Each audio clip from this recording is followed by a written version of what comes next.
So imagine you guys are out camping. You are with a bunch of your friends. You're back when you're 12 years old. You can smell the trees, the leaves under your feet, and your friend looks at you and goes, why don't we play a game of tag? This would be great. So you guys, all right, let's do it. So everyone stands up, gets ready to go, and they decide you're it. So you take off running. And here you go, bounding, weaving through the trees, dodging around. See a log there, you leap over it. Keep going down, it starts going downhill, and you're going real quick, and you don't really know what to do. And you come up over a crest, and there's a river there. And without even thinking about it, there's just this tiny little sliver of a log, just maybe an inch wide, that's going 6-7 feet across this thing. Without even thinking, you just focus right on the end of it and just dash across. And you make it to the end, and as you turn back and you look at your friends, they come up to it and they kind of hesitate, and they start to go, and boom, they fall in the water. So what we want to bring up to you guys is the question of what is balance? Yeah. How did he get across the log without and the other people fell? So does anybody have an idea what balance is in here? Or you can just tell me. Just a few words. Feel free to shout them out. Maybe the ability to not fall over when you're standing or walking. Not fall over. Understanding your center of gravity. Yep, absolutely. Any others? Like controlling your base of support. Okay. Does that have to do with proprioception and where your body is in space? Yeah, That's absolutely. another good one. Mm-hmm.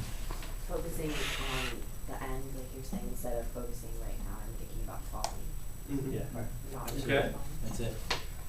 So, would you guys be willing to demonstrate your strongest position of balance?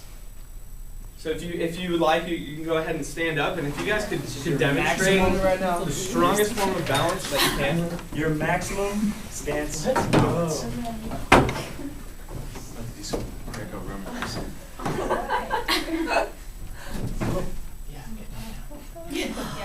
All right. So, you guys get settled. Yeah. We'll let you get to your strongest point of balance. All right. Okay. All right. Lying down. Okay. So is everybody at their strongest maximum point of balance? Yeah. Okay. What could we do to make this a little more difficult? And without. What was it? Oh, push me. that's possible. Yeah. But what can we do without being moved, without moving? Close your eyes. Close your eyes. Okay. How about we close our eyes then? Okay.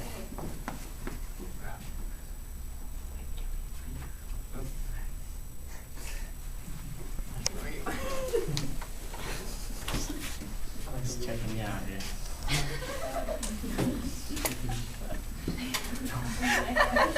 Okay, yeah, you look confirmed.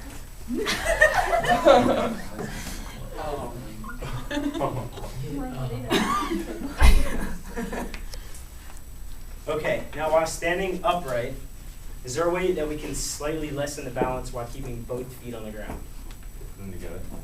Okay, so having a narrow stance. Okay, And also, standing on, Your toes? yeah.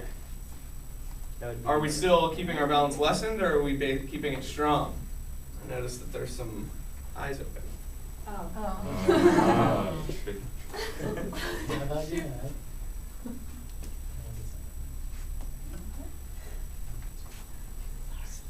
All right, now, is there a way that you guys could figure out how to lessen your balance while having your feet planted, without the restriction of having one of your feet planted?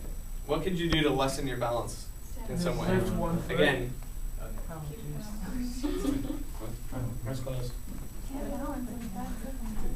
Okay, now, that's pretty difficult. I know. now can we find a way to lessen your ability to balance without moving any limbs?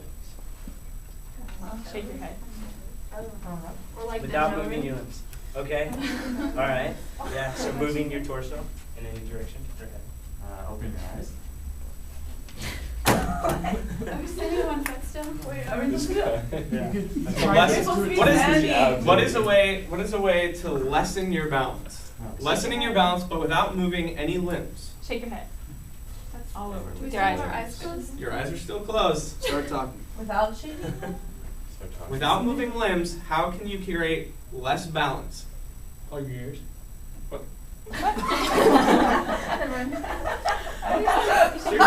Seriously. Okay. Now, right now we should be at our maximum point of instability here. Yeah. So, can we think of a way that we can greatly increase our balance without moving anybody's segment right now? Open your eyes. Okay. All right. Sounds good. Yeah. So go ahead and open your eyes. But here's the question. With your eyes open and in your, instability, what can you do with those eyes to change that? Is there something you can do with your eyes to make your body more stable? Yeah, focus on something that's not. Exactly. So the key to balancing that we have discovered over here would be finding a point and focusing on that point. This stresses the visual importance of your eyes in terms of balance. Okay, guys, so basically what we did today was we brought you to your maximum point of instability, and we each time we kind of brought you a little bit further and further until you got to that threshold, and we allowed you to open your eyes, and that should have greatly increased your balance. And also other commonly taught methods are, holding your ear or stuff like that. So obviously, it's hard when you can't see to be able to balance. It's hard because you don't have any idea of where you are. It's just, as you mentioned, it's just your proprioception.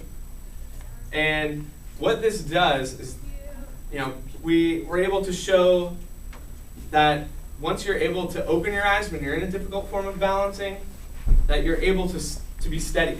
It's very apparent, if you're sitting here and you're going like this, and then you open your eyes and you see a point, boom, stop shaking.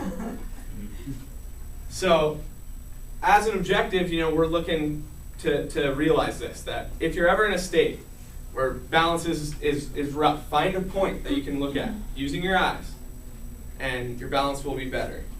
So, as we go back, you're back, you're 12 years old and you're running through the forest, and maybe you're that person chasing the guy who's it.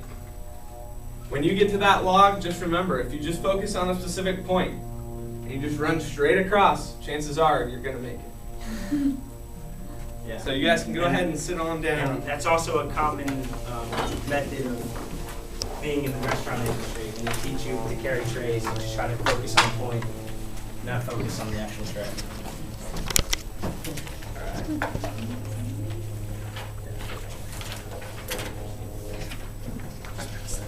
All right.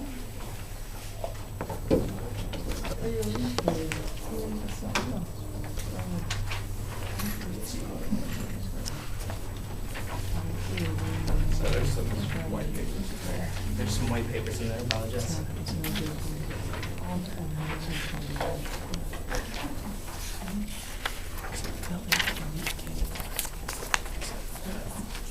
Does everybody have one?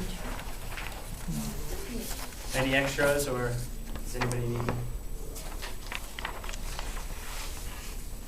So, in discussion, the guided discovery method, it's similar to the Socratic method used in philosophy. It's essentially the same thing. Yeah. And it's designed to be a logical and sequential set of questions that lead the student to discover something on their own. So as you guys noticed in the balancing, when you realize that you could open your eyes and focus on a specific point, you're able to realize that, hey, I can balance easier doing this. So it's finding that aha moment, that eureka moment. Yeah. So the role of the teacher is to really just ask the questions, and the students will kind of discover their answers themselves. There's a quote on here: the first behavior that engages the learner in discovery is called guided discovery.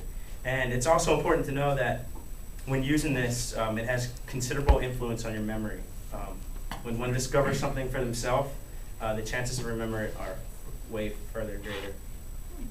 And as you can see, the role of the listener or the role of the learner, excuse me, is to, you know, you're listening to those questions, you're listening to those cues, and as Corey mentioned, you're discovering those answers in sequence on your own. You know, you guys experienced it, you understood that as things got more difficult, it was harder to balance, and you know, once you got to that point where you're allowed to open your eyes, you realize things were easier. And it's all about finding that final answer, whatever the targeted response is as the learner. Mm-hmm. And the role of the teacher is to design a sequence of questions in logical steps, and each resulting in a small discovery by the learner, and moving on to the targeted concept that the teacher wants the learner to discover. They provide periodic feedback to the learner, and they acknowledge the discoveries of the concept of the learner. So that's pretty much the guided discovery. Anybody have any questions?